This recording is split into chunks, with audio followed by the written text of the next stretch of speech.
Tonight on Joy News Prime, Ghana's COVID-19 case count almost 10,000, but many have refused to wear face masks, insisting the virus is not real. Mommy, come, let's stop deceiving each other. Let's just be realistic. At least out of the 1,000 or 10,000 people that Nigeria has, why can't we identify one single one as a friend? That's it. We'll speak to a virologist who is worried about this development. The NPP vows to suspend protesting members who also rained curses on party executives for disqualifying their favorite candidates. Constituency, regional, national, on the post in Sama Ebo Bobano, Obibia, Nimu Bibia, Nana, Musano. Also in this bulletin, Bono Regional Police arrest a driver and its assistant for transporting over 8,400 slabs of dried leaves suspected to be cannabis. And in business, Ghana Water Company directs hotels to seek executive approval for water supply under the President's COVID-19 free water relief package. All of these and many more coming up in the next hour and 30 minutes. Joy News Prime comes to you live from our studios in Kokomlimle. Catch us on DSTV channel 421 and also on GoTV channel 144.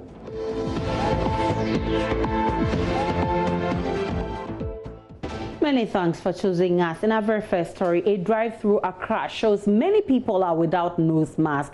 Ghana's COVID-19 cases have surpassed 9,000, and there are concerns many are beginning to show little or no interest in observing the protocols outlined by the Ghana Health Service to halt the spread. Nancy Emefadradosi has been engaging some Ghanaians who have refused to wear nose masks, insisting they are tired of it. Others still believe COVID-19 is not real. Since Ghana recorded its first 2 cases of COVID-19, and already our figures are hitting nearly 10,000. Many have questioned why our figures are rising astronomically when we are constantly being reminded to observe the COVID-19 protocols. As we drove through town, the news team observed that out of every 3 persons that walked by, at least 1 was without a face mask. The worst culprits are the commercial vehicles. The news team stationed at the Paloma bus stop first, and largely, conductors were without mask. Those that wore the mask had them right under their chin. I managed to stop this commercial vehicle after realizing both the driver and conductor were without them. Oh, Monsieur, Madame Huana, me too. Because now, I went to me passe. No, personally,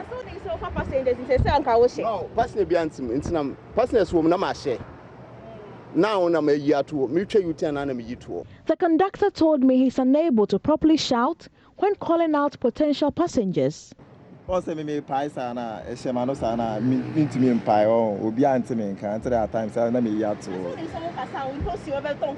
no, some for say me pie really I'm shit. Many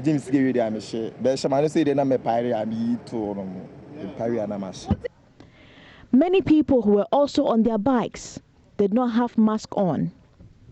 Even when we stopped him, he refused to wear his mask, which he had hung on his bike. His reason is simple.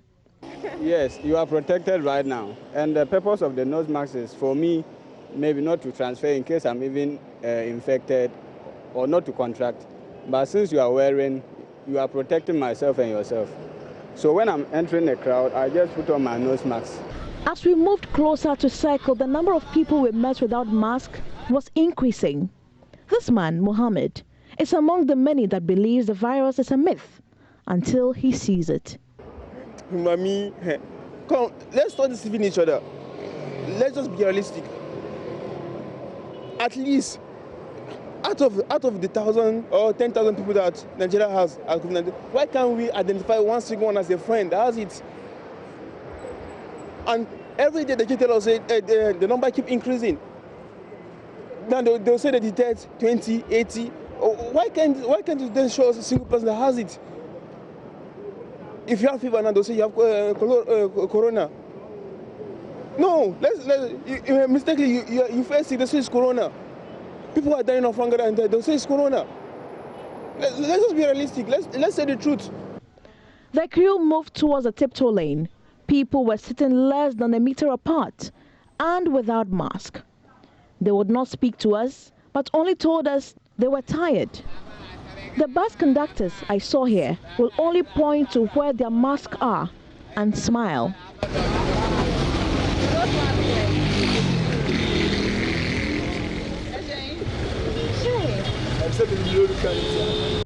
Are we headed for more trouble? Maybe wearing that mask will save us that trouble. The fight against the coronavirus, among other measures, also includes wearing of the nose mask properly to cover nose and mouth. But how well do you wear your mask? Joy News' Henry Kwesibedu reports that many people on the streets of Accra wear the face mask on the chin. Chin or face mask? There is more in the following report. Wearing quality and clean face mask is a global public health recommendation to halt the spread of the coronavirus. The mask is supposed to cover the mouth and the nose.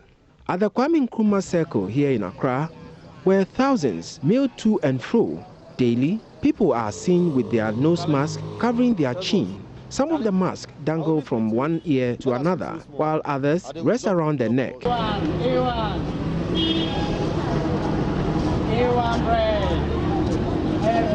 That is 30-year-old Foster Bafo, a bread seller, trying to get the attention of potential buyers. He says it is difficult to call out potential clients with his mask covering the nose and mouth. It's down because I'm shouting A1, and if it's on, when I shout, they don't hear the A1 properly. That's why I put it down for me to shout for them to hear A1.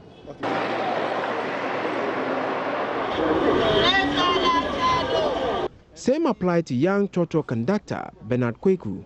Bernard says communicating with passengers is difficult anytime he wears a mask. At time when I'm trying to call a customer on the roadside, if the mask is on, the customer cannot hear me. At time I push it down to call the customer. After that, then I put it on. No, it's like it's not about the name. At least like circle. It depends on where the person is standing. You see, if the person will not hear my voice to come. So if I take it, at least circle, you can hear me. You see, that's why I pull it. According to Akins Bempo, who works with a telecommunication company, there is so much heat around his face when he wears the mask, adding, it is very uncomfortable. I remove it because sometimes when I wear it, I don't feel comfortable. Yeah, like when I'm wearing it, as if I'm sweating, like I feel a sort of sweat on me, yes. I find it difficult in breathing so much because sometimes it tightens your nose. So at least 30 minutes time, you have to remove it so that you can breathe a little. Yeah. Although some know the risk of not wearing the face mask, they still do not wear it. I'm aware if I pull it down, I'll be able to contract the virus. But because I need to shout for my customers to hear, that's why I pull it down. Face mask or chin mask, fresh air or coronavirus, your choice. Henry Kwesibedu's report. Join us.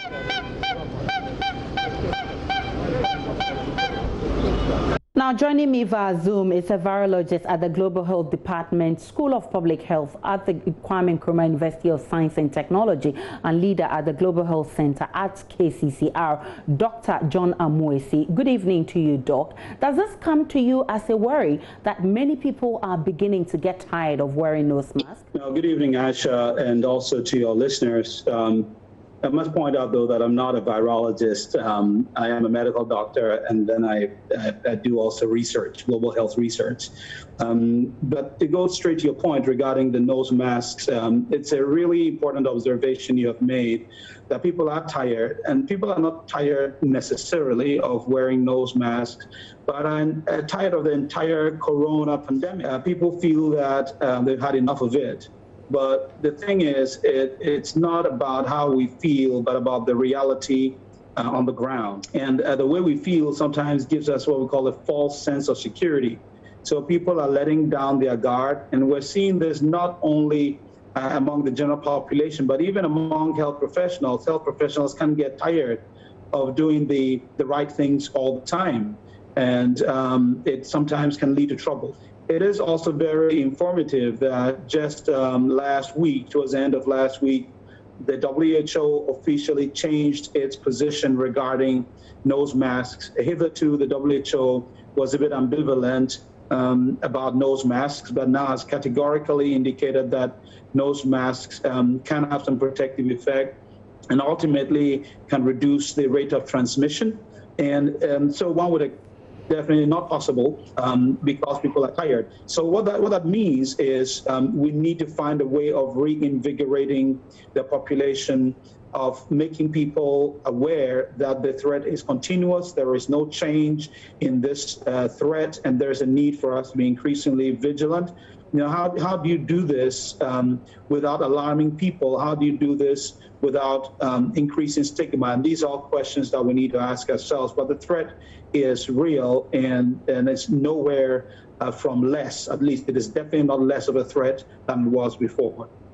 But how also does it come across to you that people still don't believe COVID-19 exists? Where did we go wrong on this? Well, actually, it does not come to me as a surprise, because right from history, if you look at history, you will always have denialists. And the interesting thing is that denialists do not only exist among people who you may consider illiterate or uneducated, but you can have some really highly placed individuals who might be denialists. I remember when the talk of a vaccine for COVID-19 started, there was some kind of arson in our neighboring country, like Cote d'Ivoire, of a testing center because people thought it was going to be a vaccination center. I remember the theories around 5G and other theories which were put forward by others, and these were otherwise well-read, well-educated, and highly placed persons. So it should not come as a surprise that some people do not believe that coronavirus is real. This is not limited to Ghana, not limited to Africa, definitely not limited to our part of the world alone, but even in what some would call advanced economies in the West, in Europe and North America, you again have highly placed people, well-educated people who have opinions that are completely antithetical to science regarding this coronavirus. So what that means is that we have a duty, and this is why I do not hesitate to come on your show when you call me, even though it does take a toll, to speak and to remind people that this is real. I have had the opportunity to see people who have had COVID from my own eye, but with my own eyes. So I have at least a visual to put to it. But it shouldn't be surprising that people are in denial. It should rather inform us as to the strategies that we need to adopt to make sure that education really filters up and down. There are those who feel, and of course there are virologists who are leading this fight, who feel that we're only providing so much information for people, but we're not really educating the people. What's your stance on this? No, I think you make a great point, and where I'll come in is this kind of disease, particularly a pandemic, a global one for that nature, requires a multidisciplinary or a transdisciplinary approach to addressing. It definitely is not left for virologists to address. You would have your public health people, you would have your medical people, and you'd have your sociologists, you'd have your anthropologists, you'd have your psychologists. I can tell you on authority that the fight against Ebola in Guinea, Liberia, and Sierra Leone was won not necessarily directly by medical people and virologists and so on, but by the sociologists and the social anthropologists who went into the villages, helping people to understand the reality of Ebola in their own local setting, because I heard one of the people being interviewed on the street saying that he does not know anyone, has not seen anyone with COVID, and so he doesn't believe it's real. I can tell you that seeing people with COVID, even having a brother who has, or sister who may have had COVID, will not necessarily do the trick. It's not about showing the face of people who have COVID. It goes beyond that. Because in Guinea, Liberia, and Sierra Leone, people were dying around people, and people still did not believe that Ebola was real. Should we change our approach, Doc? This multidisciplinary approach.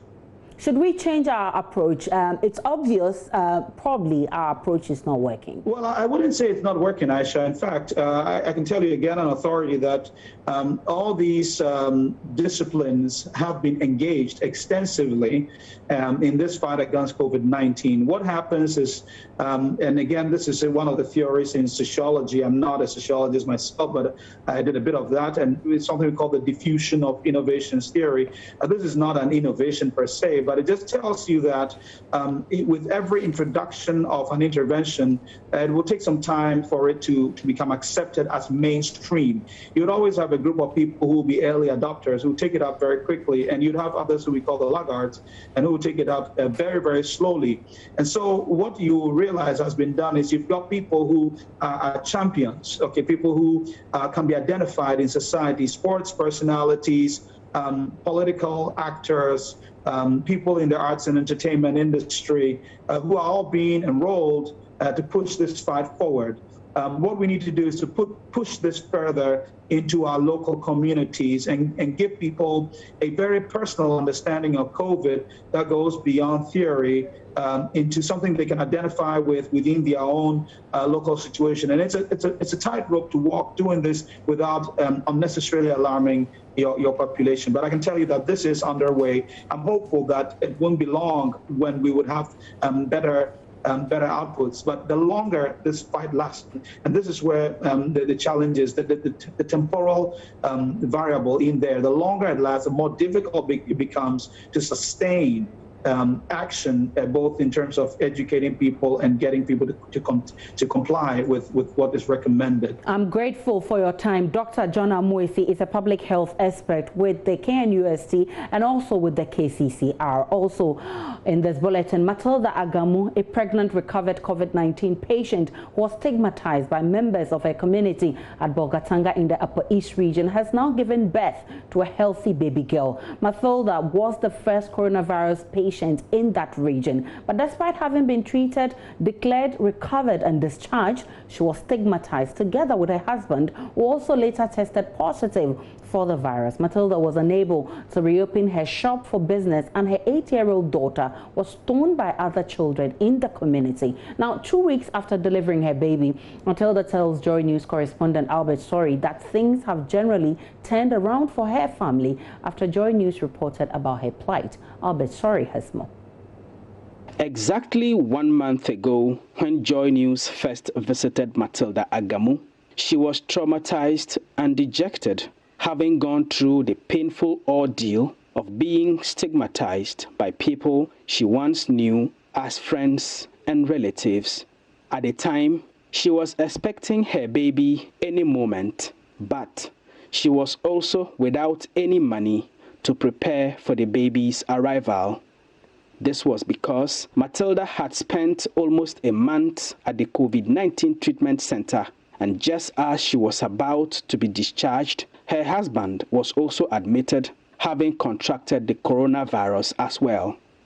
Although she had now recovered from COVID-19 and discharged, Matilda was left almost alone and unable to trade as a result of the verbal abuse from some of her colleague traders. But today, 2 weeks after Matilda delivered her baby, she and her family are happier. Ever since Mr. Albert Sorry came to my house for the video shooting, things started turning around for our good and for the good name of Joy News. Later on, Mr. Kojo Yankson also came with Honorable Isaac Adongo, and when they came, Mr. Isaac Adongo brought his donation. Matilda adds, since Joy News first reported about her plight, she has received donations in cash and kind from many well-meaning individuals, groups and organizations. Those who did their follow-up to, that is the NCCE. Later, Youth Harvest Foundation also came, and later Sister Judith and her friends also brought their donations. On the day of our recent visit, Teraburi Yele, a group concerned with the promotion of the culture and tradition of the Upper East region, had also come to present a donation to Matilda and her newborn baby. We first heard about Matilda's story on Albert Sorry's timeline. That's the Joy News correspondent in Upper East here. And in fact, most of our members were so devastated. Then we decided to put our heads together as an organization and see what we can do to support the family. Matilda tells Joy News the arrival of her baby had exceeded her expected delivery period, and so she eventually had to undergo a cesarean section to deliver. But nothing about her previous COVID-19 status was ever mentioned by the doctor. She says she and her newborn baby girl, who is yet to be given a name, are very healthy. She's healthy. The only thing she has is she eats a lot. Yes, she eats a lot, but she's healthy and strong. Nothing is wrong with her. I'm happy. I can say I'm the most happiest woman in the world. Matilda's husband, Bernard, says both of their businesses have suffered since their COVID-19 experience, but he is very hopeful that things will soon turn around. So we are just pleading the people that they should understand that we don't even go and buy this sickness. Anyone can just receive it. They should help us in our business side. Matilda Agamu and her husband say the stigmatization against them has generally reduced since the first time they shared their story.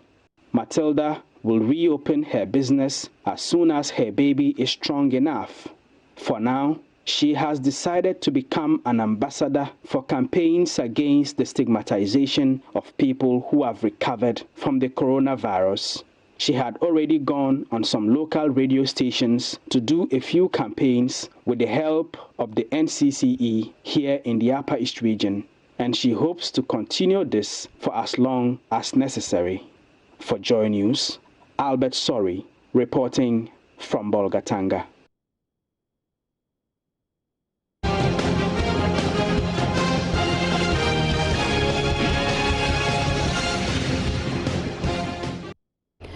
And on your election headquarters, Ghana's Electoral Commission has in a 31-page written legal argument urged the Apex Court to back its decision to exclude the current voter's ID card as proof of identification for prospective voters. The Commission argues the existing voter's ID card was acquired by some Ghanaians in a manner that breached various laws. The Commission in its legal argument described the card as fruit of a poison tree. It therefore says excluding it will afford the Commission an opportunity to break from the past and remedy all the carried on illegibilities. Now, our court correspondent Joseph Akable joins us via Zoom for more on this. Joseph, what arguments did the EC file? So the EC makes a number of very interesting points, as well as quite some admissions that will be quite worrying. The first that we have to speak about has to do with the 2016 order that the Supreme Court gave, if you recall, the one that had to do with the persons who used the National Health Insurance card to get onto the voters register. The Electoral Commission, you recall back then, the Supreme Court did order that it should remove all such persons from the electoral roll. The Electoral Commission, led by Charlotte Osei, did inform us that some 56,000 individuals had been removed. The Electoral Commission, in its legal arguments to the court, is admitting today that it has not been able to comply fully with that directive. The reason being that there are some individuals who, once they registered, the Commission did not indicate on the form the means of identification that they used. And so the Commission says it begs is to assume that there could be perhaps individuals who did not have the required documents and actually use the NHIA card that are still on the voters register. And so such persons actually have the existing voters ID card. And so if you were to use the existing voters ID card to register, you may end up having such individuals being on the electoral roll still. And so that is one point that the Commission makes. The other point the Commission makes relates to the CI-12 and CI-72. The CI-12 was what was used for the registration of voters in 1995. The Electoral Commission says the requirements then did not have documents that required citizens to show that they come with documents that show that they are indeed Ghanaians and they are of 18 years of age. But it says such people were able to get onto the electoral roll and have since then been using existing voters ID card to register every time the Electoral Commission opens for new registration. It then makes the point that with regards to CI 72, they've studied the Electoral Commission's manual that is issued to its officers to compile a new register, and it realized that contrary to law, it allowed persons who have baptismal certificates, which does not prove, they say, citizenship or one being 18 years of age, to use that document to again register and get onto the electoral roll. And so the Electoral Commission says the existing voters ID card, in simple terms, is a poison fruit, and compiling a new voters register and not using it will allow the Electoral Commission to start on a clean slate, and this time around get only credible persons who are 18 years of age and who are Ghanaians onto the electoral register. What has been the response of the Apex Court? And so this is in response to the Apex Court directive on June 4, asking the Commission to, by June 8, file this legal argument. We understand that between now and June 11, the NDC, that is a part to this particular case, have the option of responding to this legal arguments on points of law if they find it necessary. Once they do that on June 11, we understand that the Supreme Court will either give a ruling or give some direction as to the next line of action in relation to this particular case. I'm grateful for your time. Joseph Akable is our correspondent at the court, and he's been explaining the argument by the EC to exclude the existing voters' ID from registration. We'll take a break on Joy News Prime. When we come back, there is more in your election headquarters.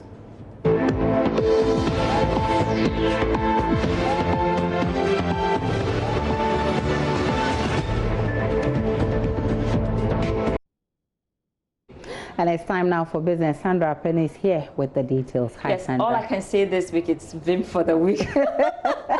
You know what that means. Of course. All Take right, it away, celebrating 25 years of joy. My name is Sandra Esinamafe, and I'm here for business. The Ghana Water Company has urged the Hotels Association to address their concerns with water to the president. According to the public relations officer of the company, Stanley Marty, his outfit is working by the president directive on free water for domestic use. He said that the Ghana Water Company Limited will compensate commercial users if the president directs them to do so. The president, in its fifth address on measures to combat the coronavirus pandemic, announced that his government will absorb water bills for 3 months.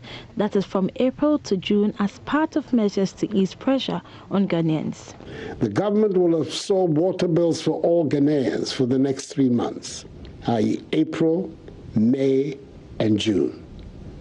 Furthermore, water tankers, publicly and privately owned, are being mobilized to ensure the supply of water to vulnerable communities. The Ghana Hotels Association president, Dr. Edward Akanyameke, said they have been exempted from the free supply of water after Minister of Sanitation announced it is for domestic use only. This, he said, is affecting their current revenue, which has dwindled by 70%. Indeed, the president said that the government was absorbing the cost of water for all Ghanaians. All Ghanaians. All Ghanaians. Unfortunately, after that address, the Minister for Sanitation and Water Resources came out to say that the free water was rather for domestic users. And then the Ghana Water Company also followed up with a communique on 10th April that indeed the free water was for the category 611 user, which is the domestic users. Okay. We reacted to that with various media encounters, and then we had the opportunity to meet the president and raise this issue. And honestly, he was surprised at our point and directed the Minister for Tourism, Arts and Culture to follow up on the matter. Meanwhile, the public relations officer of the Ghana Water Company Limited, Stanley Mate, in an interview said they are following the President directive, which is free water for domestic use only. Now, for those of us, those who are going to use the water domestically for themselves, are supposed to get the water for free. But those who are going to use it as an input or for some other commercial purposes are to pay for it. So there's that dichotomy. And what we are saying, what the challenge is that we are billing government for the water that is being used.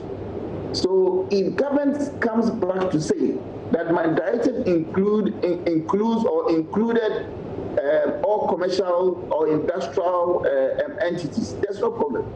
We will go back and then let them have the water for free. Dr. Edward Akanyameke indicated the association will meet the president to address their concerns again. Alberta Bisiu, reporting for Joy Business.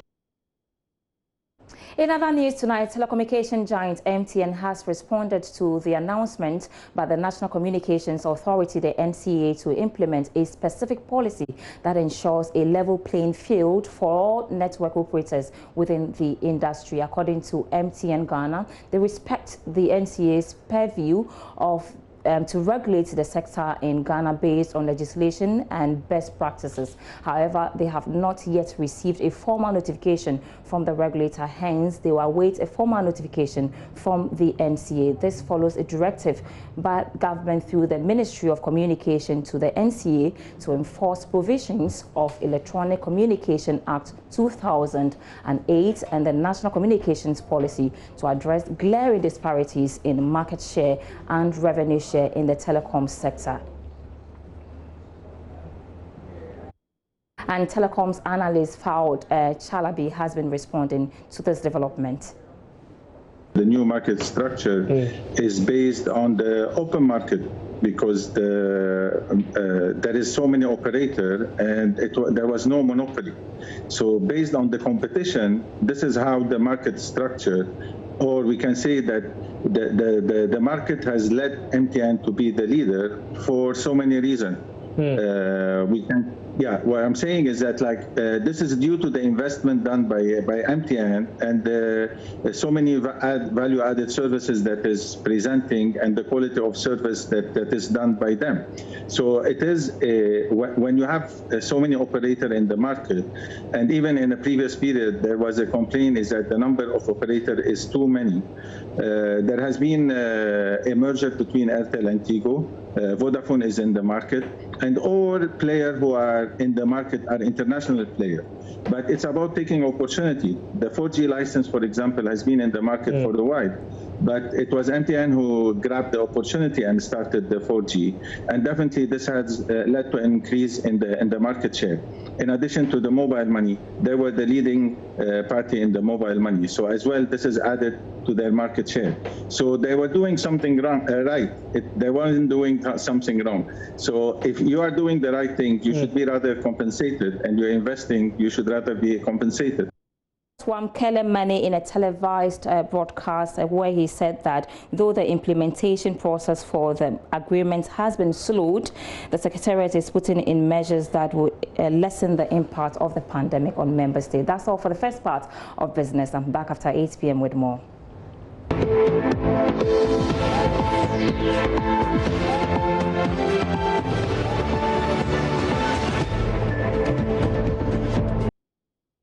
Good evening and welcome to the sports segment with me, Oreko Ampofo. Now, Chief Executive Officer of Databank Kojo Adai-Mensah has suggested that ASANTE KOTOKO should depart from the model of handling the club to a business mogul to manage. Now, according to him, KOTOKO should not be managed as the side business. Buftal Nabila has the rest in this report.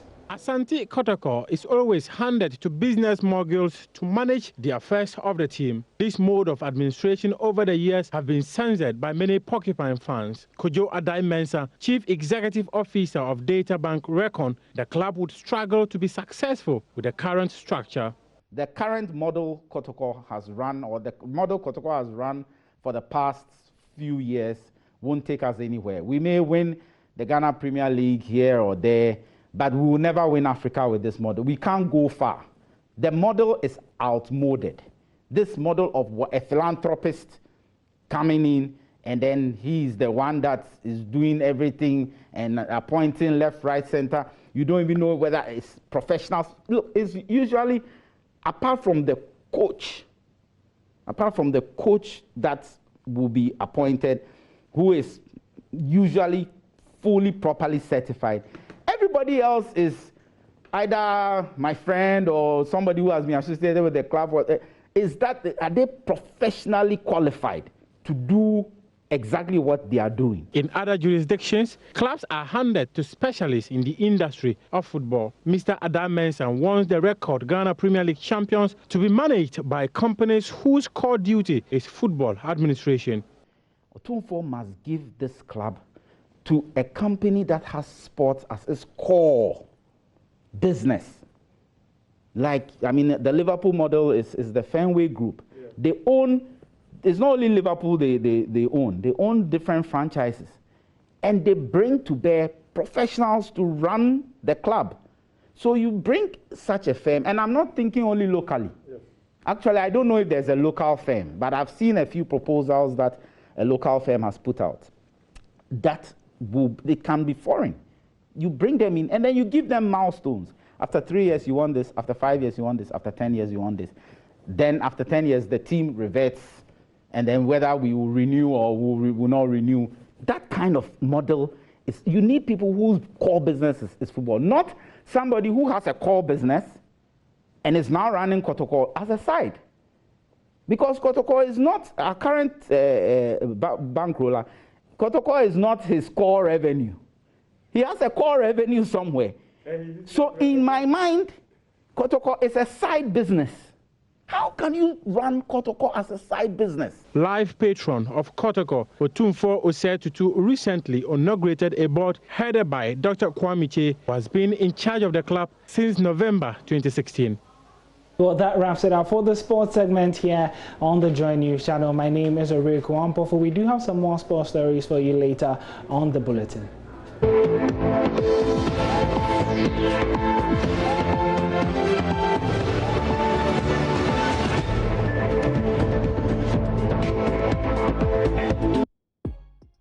And it's time now for Showbiz. Becky is here for the very latest. Hi, Becky. Hello, Aisha. It's a beautiful Monday evening. It's not morning. I understand why you're saying morning. Yeah, morning, babe. Yeah. Aisha, today let's start with a legendary sound engineer, Zap Mallet. He was on Showbiz A to Z, and guess what? He said that he regrets being a music producer or sound engineer here in Ghana because it's not paying. Oh wow. Zap Mallet. I know the likes of P2s and stuff are making it big.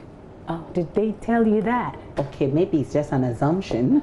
Zap Mallet, everyone. Some of those regrets. The regrets are that I'm in the right profession, I'm in the right vocation, but in the wrong location. Let me give you an example. You see the guy who wrote the Champions League anthem? He doesn't do any job again apart from the Champions League. Well, it's just coronavirus that has affected things. But you can imagine every performance of that song. Every year. Thank you. Every performance of that song at the stadium, in TV stations, gives him something. But you see, over here in Ghana, it's a different situation. You can do everything, but at the end of the day, you get nothing for it. Ghana's problem is that collection has been a problem. I used to be on the board, like I said. I was on the board for 2 years, served with under Kojo for 2 years, and I realized that collection has been a problem for Gamro. Collection from radio stations, from TV stations, from users actually has been a problem. If they could align that up, or they could work that out, it will help. And you know, he's the producer of our sister station. The jingle. Well, Adum TV. Oh, yeah, well, yeah, my papa, my way, needs it. But actually, let's move on. Let's talk about Manifest. He was on the Beyond the Lockdown on Sunday, and he's been talking about how COVID has affected him. But he's not worried about himself. He's worried about the young ones that are coming up. He's saying that we should, help the young ones. Living is winning, so I'm not going to be here to make complaints. I think I have been much more concerned about, musicians who are probably just beginning and might not even have savings and things of the sort. So being able to subsist in this time as a Ghanaian musician that has not reached certain points in their career, I really think might be a great challenge. So as much as I can talk about being affected, I've been able to adjust. Work more on recording, etc. whilst this is going on. But I feel much more empathy for I think upcoming artists.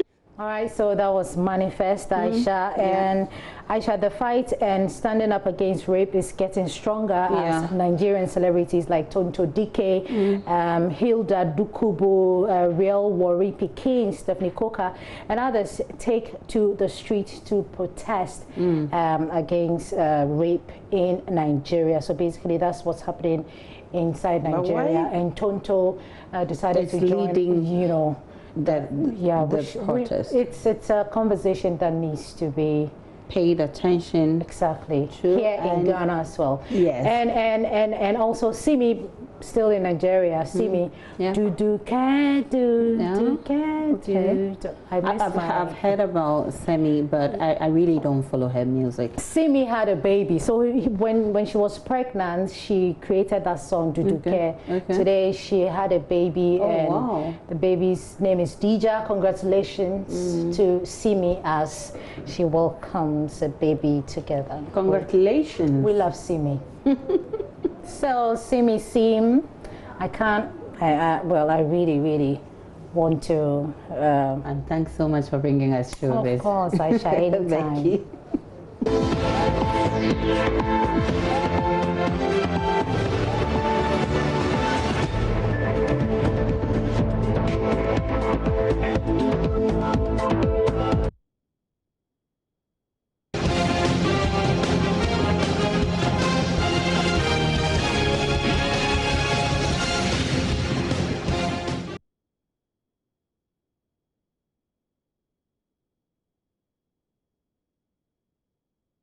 Welcome back to Joy News Prime. And on your election headquarters, the NPP Youth in Kwabri East constituency of the Ashanti region are unhappy about attempts from the party leadership to disqualify their preferred candidates in the upcoming primaries. Leader of the group, Kofi Japan Bismarck, says they will do everything lawful to make sure an aspiring candidate, Anthony Oseipoku, is not disqualified by the National Executive Council. The youth locked up at the constituency office and bent ties to express their frustration. Mahmoud Mohammed Nuruddin has more.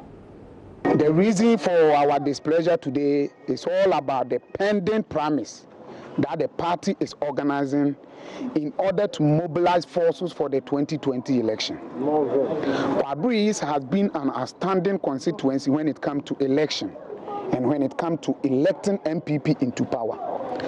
Our last election vote was phenomenal, and we don't want our leaders, our leaders, being it constituency leaders, regional leaders, or national leaders, to do anything that will transpire the peaceful atmosphere we have in Kwabri MPP.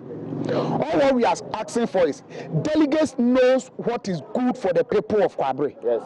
They should allow for a contest for the delegates to choose their preferred candidate for the constituency, so that we all can mobilize a peaceful force and rally behind whoever the delegates will present to us for the 2020 election. Our victory 2024, which is going to be a history within the 1992 Republic Constitution, will depend on the outcome of the 2020 election. And as a party, as a member of the parties, from here we will go and give them the report.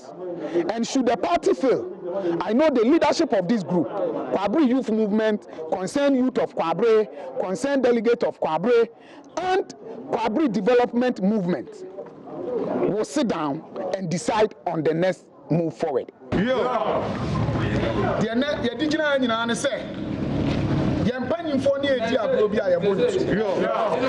constituency, regional, national, on the post in summer, Ebo Bobano, Obibia, or Nimu Bibiana, Mofano Musano, Obibia, Waka Shadam, Ajadam, dear, Bobo, Yana, Nana, Monfrano Musano.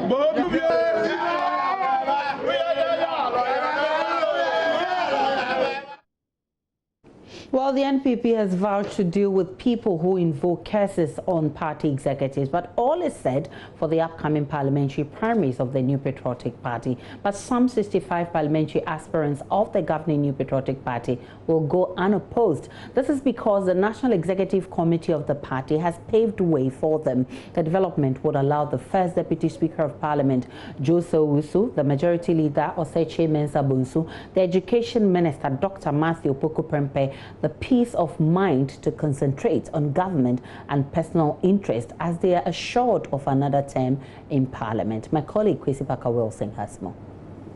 Asante Akim North, we have Honorable Andy-Appiah Kubi, Honorable Kojo-Ban Ajiman contesting. Asante Akim South, we have Kweku Asante Boateng, we have Vice Obo Osei-Kufuor, Edmond Opon Prepra, William Yamoa, and Eric Amofa contesting. These are some of the qualified candidates to battle it out at the party's parliamentary primaries scheduled for June 20 this year. However, aspirants like the Defense Minister Dominic Tuo, also MP for Bimbilla, Minister for Education Matthew Opoku Prempeh, also MP for Mensah South, and Minister for Works and Housing Samuel Atachia, also MP for Ebuakwa South, will have no competition in the primaries. General Secretary of the party announced that the primaries at Kwadaso in the Ashanti region, Gushegu in the Northern region, and Doma Central in the Bono region have been suspended indefinitely. The General Secretary, who was upset by agitations and protests by some supporters of the party, charged the constituency executives to identify persons who invoked curses on party leadership and suspend them. The conduct of some members claiming to be invoking curses on the party leadership, and in particular on members of the National Executive Committee, on allegations that their preferred candidate have been disqualified by NEC from contesting in the primaries. We are completely appalled by such gross misconduct. Accordingly, the party is instructing the respective constituencies or constituency executives in the constituencies where these unfortunate incidents happen to immediately suspend all those involved in this awkward behavior whilst instituting appropriate disciplinary actions against them. Aspirants who have been cleared to contest the primaries were ordered to end their campaign by June 17, 2020. Mr. Wodu cautioned them against the use of intemperate language whilst on the campaign trail. The declaration that 17 out of 44 sitting NPP MPs are to run unopposed in the impending NPP primaries is causing disaffection among some party faithfuls in some constituencies in Kumasi. Some constituency executives are not happy with the decision. At Asokwa, constituency organizer Eric Osei says the decision to sacrifice key aspirants to protect certain MPs will spell doom for the party. Nanaya Ojima has been monitoring reactions in some constituencies following the announcement of qualified parliamentary aspirants and has filed this report. There will be no contest in almost half of the 44 constituencies in the Ashanti region in the upcoming parliamentary primaries of the NPP. The move follows in some instances the disqualification of aspirants in some constituencies. Tension started building even before the announcement of approved list of qualified candidates by the party. Agitations and invocation of curses met news that some aspirants would be disqualified.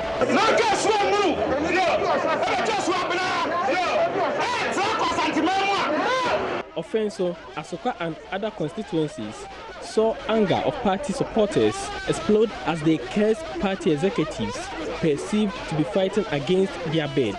In the Asokwa constituency, Member of Parliament Patricia Appiah is running unopposed. This follows disqualification of the only contender, Nanaya Obuachi. Constituency organizer Eric Osei says agitation among the rank and file of the party has soared following the announcement. I was of the view that they should allow a fair contest. So whoever wins, then we all rally behind that person. But if you impose the candidate on us, in fact, it can set in voting apathy. Other party members in the area share similar sentiments. She came. We've never had any change right here in Atosu. Her main concentration is at stadium, right? Her first meeting with the delegates, I gave her my house. If they will not listen to us, we will not vote NPP. I pray an independent candidate shows up, so myself and my family vote him.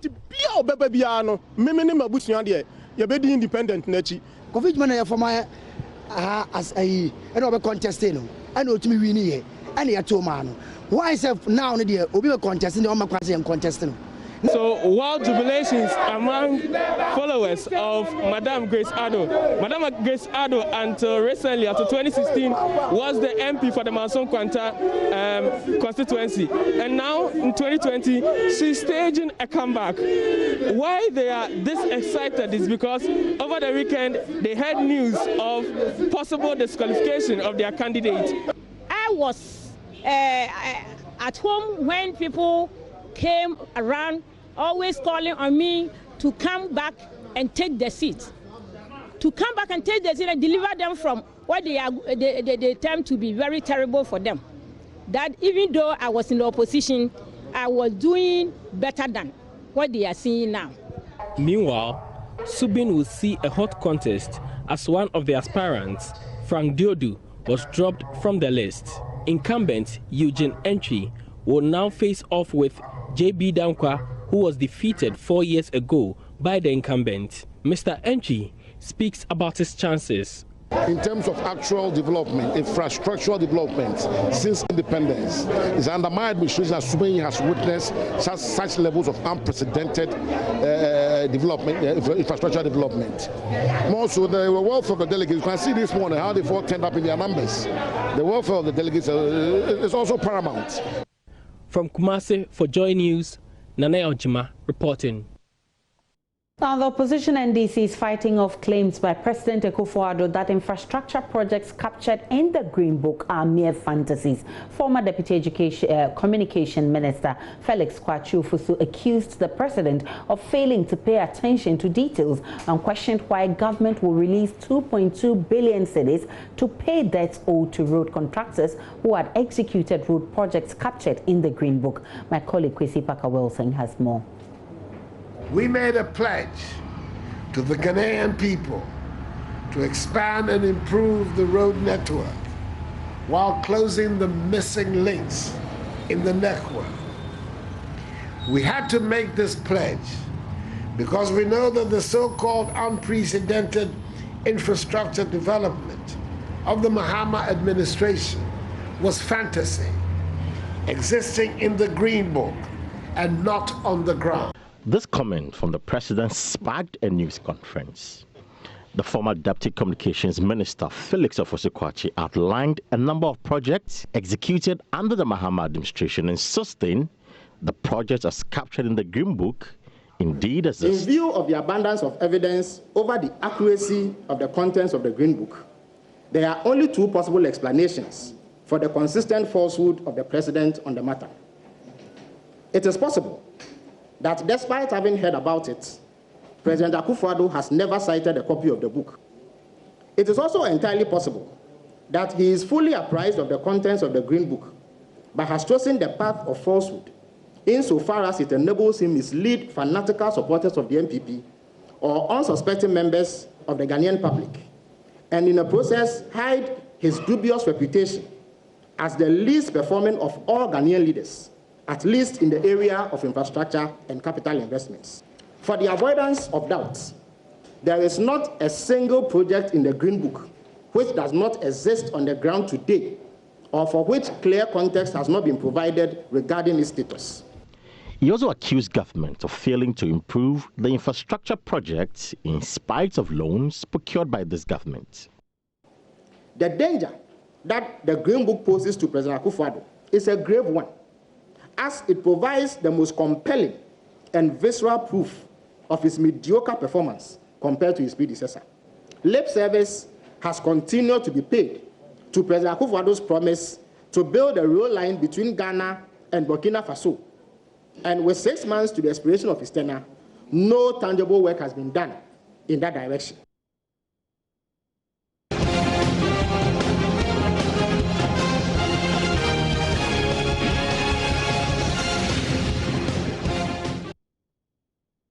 Away from politics, the Bono Regional Police has arrested a driver and his assistant transporting over 8,400 slabs of dried leaves suspected to be cannabis from Nsokwa in the Tyne district of Hamle in the Upper West region, bound for Burkina Faso. The illicit drugs, carefully packed, were covered with sawdust and other legal goods in a Rhino cargo truck to outwit security personnel. The driver and his mate, who were to be paid 7,000 cedis for transporting the weed, claimed not to know the owner of the substance. According to the Bono Regional Crime Officer, Nana Kwekudia, they will be arraigned before court very soon. There is more from Bono Regional Correspondent Precious Senevo. The 27-year-old driver, Ayuba Ali, and his 20-year-old mate, Amitus Sore, both natives of Konyokon near Babele in the Upper West region, claimed they were only hired to transport the goods from Nsoko in the Tyne district to Hamle, close to the border with Burkina Faso. The Rhino cargo truck was loaded with 180 sacks, with each containing 47 compressed slabs of dried leaves suspected to be cannabis. Detective Chief Inspector Adams Yahaya heads the Drug Law Enforcement Unit in the Bono region, and he explains how they arrested the biggest narcotic operation in the region. They decided that they will pass through Menji. Then they will go through the Buidamp road where we don't have enough security checkpoints, through Banda Nkwanta. Then they divert left to Bole, then to Sola, Tuna, Wa, then they connect into Hamele, which is the border town between Ghana and Burkina Faso. So around 1 a.m., we went to Nsoko, then we trailed this truck from Nsoko to Menji. When we got to Menji, we had intelligence that it had just passed, so we tracked this truck up to a section of the road just some few meters to Banda, where we intercepted it. And it was only the driver and the mate that were on board. So we arrested them, and during interrogation, they admitted that actually they were contracted by somebody whose name they don't know at Menji.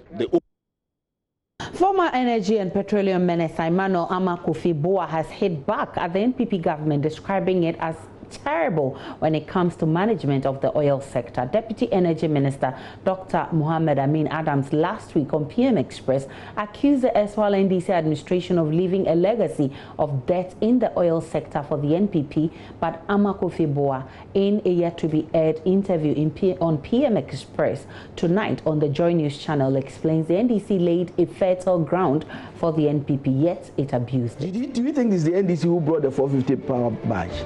Do you know who brought it? Tell me. It's the MPP. How dumb can you be if you know that we've already told you that that power plant that you are bringing to replace the 225 in Tema? It wasn't the NDC that brought the 450. Remember that. You bring that and you go and put that in Tema. And you know what is worse? Because they know they were finishing the reverse flow. No, you are not listening. When they brought you to Tema, you know what they were interested in? Today I'll tell you. They were interested in the supply of heavy fuel oil.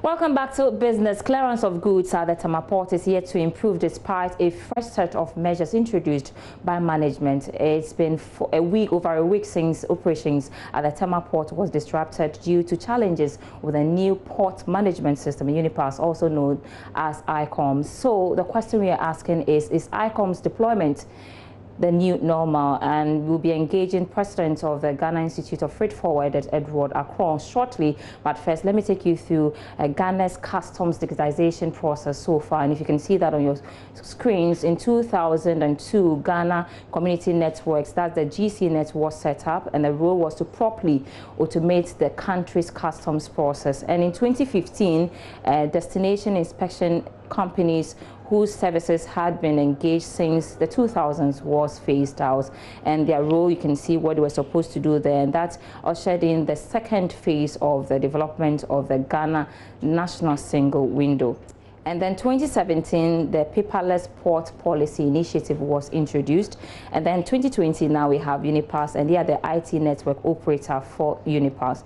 And so we want to go down, and then the first launch was done somewhere in 2019, and it was aborted due to challenges. But President of GIF, Edward Akron, joins me now on the phone lines for more. Thanks so much for your time this evening, sir. Thanks for having me, ma'am. Right. I know this is a clear situation of I told you so, because prior to the implementation of the new port management system, there were concerns. Meetings that were supposed to come on were cancelled, and then stimulation exercise at the Takoradi port also clearly highlighted some challenges. Yes, we ignored all these. First of all, do you think the stimulation exercise at the Takoradi port served any purpose at all? Thanks once again. I would like to clarify this. What happened in Takoradi was no simulation. Okay. So the system had been fully deployed in Takoradi from April 1. Okay? So what happened in Takoradi was no simulation. In fact, we have had some simulation in Tema, which, I mean, it came as a surprise to me, because if you have fully deployed a system in Takoradi, you need a simulation. Because whatever happens in Takoradi is a direct mirror of what happens in, in Tema. Okay? The same system, the same things that happen, what the process we go through in Takoradi, the same thing. The only difference, Tema is the bigger port, and so whatever happens there, be they bad, becomes 10 times bad. In Tema, I mean, they reflect that way. All right, let's come back to what's happening at the Tema ports. We understand that systems are inaccessible, import tax identification number challenges are also there, and then no benchmark for delivery time and all. What have you? A lot of challenges. Can you give us a clearer picture of what is happening at the Tema ports? Hello, Edward. One word. I'm trying to get one word to describe the situation, but what it is chaotic, it is depressive, people are fatigued, we cannot find our way around because the system basically is not responding to anything that happens. And so we are basically resorted to manual processing, okay? And this is chaotic. First of all, it is creating a lot of cost to import, because what we do is fluid, and so if there is no end-to-end process and it does not it does not flow, then it is not seamless. Then we put issues, because if you have a break in there, you have to stop. You have to do a manual process in there. We're talking of taking paper to customs officers, stamping, signing. Here, people are running helter-skelter to the Nick Hotel where the command center is to find solutions to the problem. It's going to help there. GPHA basically has to revert to manual process of invoicing. It is a total mess. Clearly, we are back to the old ways of operations at the Tema port. What's the impacts on businesses, especially? And then today we also heard from Unipass saying that you are going to have a refresher courses for your members. Would that solve the situation?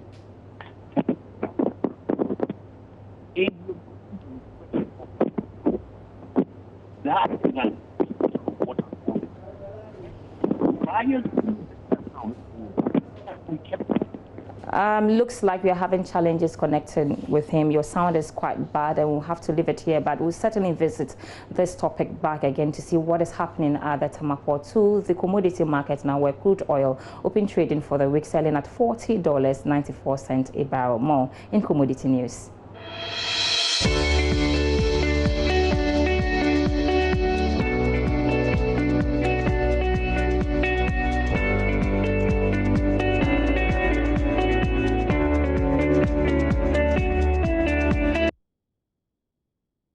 Be all for business tonight with me, Sandra S. And I'm up, and log on to myjoyonline.com/business for more business news updates.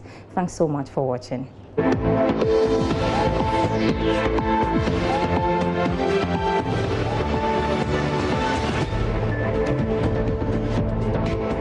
evening. evening and welcome to the second part of the sports segment here on Prime with me, Oreku Ampofo. Now, Chief Executive Officer of Box Office Promotions, Alex Ntiamwa, says that he's been having sleepless nights due to COVID-19 pandemic because he is afraid he might struggle to feed his family.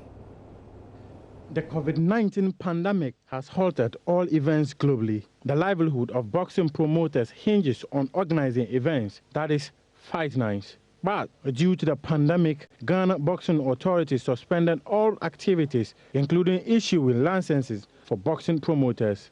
Chief Executive Officer of Box Office Promotions, Alex Ntiamwa, tells Joy Sports he's struggling to sleep in recent times because his finances are drained. Sometimes it gives me sleepless nights because I don't know when things will return to normalcy, and I kept on spending, and I don't know. I'm even afraid it will affect even my family and myself because I don't know where to turn to. Because even with boxing issues, sometimes you need to fall on loan to, prepare the grounds for shows. Now nobody will be ready to give you any loan because he knows there's this COVID-19 out there and nobody knows when things will return to normalcy. So it's very, very frustrating. Sometimes it's very hard for me even to sleep. Mr. Ntiamwa doubles as boxing manager and promoter. This means that he must provide training allowances to his boxers. He says he's had to rely on his investment to meet his obligations. Actually, as a human being, you need to have a lifetime savings. And sometimes when there is an issue like this, you need to fall on that. Though it will affect your family very well, but you need to understand that your workers and your people that you do work, they are part of your family. And so sometimes you need to squeeze and also make some provision for them because COVID-19 will not end the world. At the end of the day, it will subside and, things will come, return to normalcy. And once it's my business, I can't afford to ignore my boxers and all that stuff so that in future when this COVID-19 is over, I don't know what to fall on. So I'm squeezing myself in a way to be able to cater for them. Ntiamwa recently organized the fight between Brahma Kamogo, alias Pukombanku, and Samre Baste. We did put out a poll on the Joy Sports Twitter handle over the weekend for Chelsea fans to contribute as to whether they think a potential new signing Timo Werner would be a big hit or miss. Well, the poll results are in, and after 1,100 votes, you can clearly see that most Chelsea fans believe that he would be a big hit.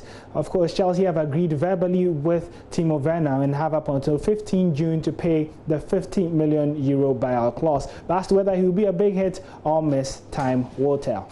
That wraps it up for the sports segment here with me, Oreku Ampofo. Back to you, Aisha. And that also wraps it up for the bulletin tonight. My name is Aisha Ibrahim. Many thanks for watching. Enjoy the rest of our programs.